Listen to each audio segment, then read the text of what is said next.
महाराष्ट्रामध्ये वापस येऊया. जर अजित पवारांना एकच जागा मिळाली, एक्झिट पोल आपण पाहतोय काय सांगतंय, अशा वेळेला कुठंतरी चूक झाली युतीमध्ये येऊन, असं राष्ट्रवादीच्या सामान्य कार्यकर्ते आणि नेत्यांना वाटणार आहे का? नाही, लक्षात घ्या तुम्ही की हा तुमचा सर्व्हे रिपोर्ट आहे. 4 तारखेनंतर मी याचं चांगलं उत्तर देऊ शकेल, कारण का आम्हाला खात्री आहे की एकतर आम्ही 4च जागा घेतल्या होत्या.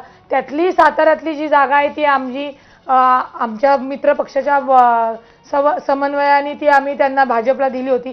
त्याच्यामुळे आमचे जे माननीय सुनेत्रा वहिनी आहे, जी बारामती मतदारसंघ, रायगड आहे सुनील तटकरे साहेब, आणि आढळरावांची शिरूरची, या तिन्ही जागा आम्ही विजयी निश्चित होऊ.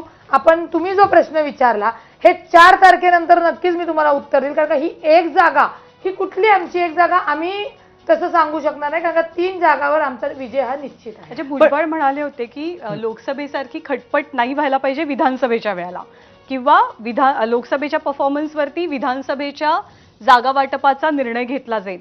बार्गेनिंग पॉवरचं काय? एक जागेचा अंदाज आहे फक्त आता.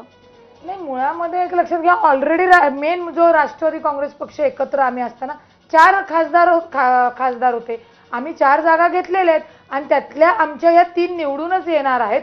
आणि भुजबळ साहेब जे काही मेळाव्यात बोलले होते की आपल्याला मित्र पक्षाची समन्वय करताना आपण तिथं बोललं पाहिजे, कारण का भाजपने जो 400 पारचा नारा दिला होता तेव्हा समोरच्या विरोधकांनी संविधान बदलणार हा नेरेटिव्ह सेट केला होता. म्हणजे काय हातावरचं पोट आहे, गरीब आहेत, त्यांना आम्हाला सांगता नाकात दम आला की ती विरोधक हे खोटं बोलत आहेत.